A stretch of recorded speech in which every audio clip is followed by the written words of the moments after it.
네, 오늘 아침 신문 일면 눈에 띄는 기사 살펴보도록 하겠습니다. 오늘 조간 일면들 이른바 정윤회 의혹을 다루고 있는데요. 먼저 조선일보입니다.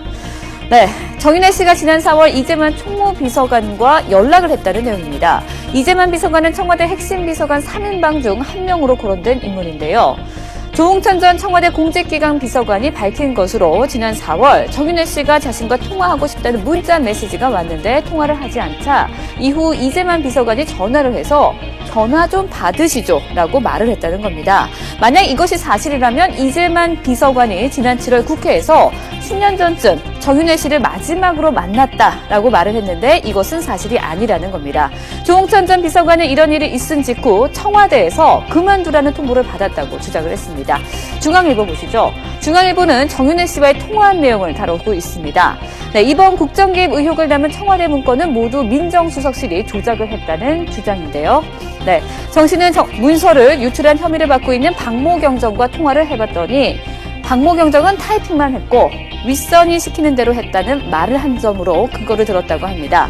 또 자신이 박 대통령의 동생 박지만 씨를 미행했다는 시사저널 보도 역시 민정수석실이 배우라고 주장을 했습니다. 이에 대해 청와대는 검찰 조사에서 진실이 밝혀질 것이라는 입장입니다. 다음은 경향신문입니다. 네, 청와대가 민정수석실에 파견됐던 검찰과 경찰 국정원 소속 요원 20명을 교체했다는 내용입니다. 국정개입 의혹을 담은 문건이 보고되고 지난 4월쯤 다량의 문건이 유출된 이후 7월 초까지 석 달 사이에 무려 20명이 교체됐습니다.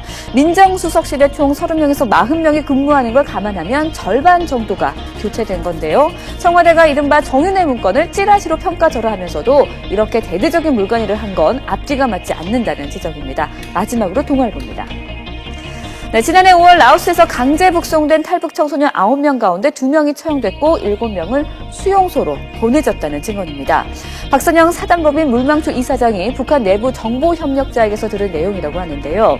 당시 북한은 강제 북송에 대한 국제사회 비판이 이어지자 아이들을 TV에 출연시켜서 남측 종교인이 청소년들을 납치해서 끌고 가려다 발각된 사건이라고 주장을 했었습니다.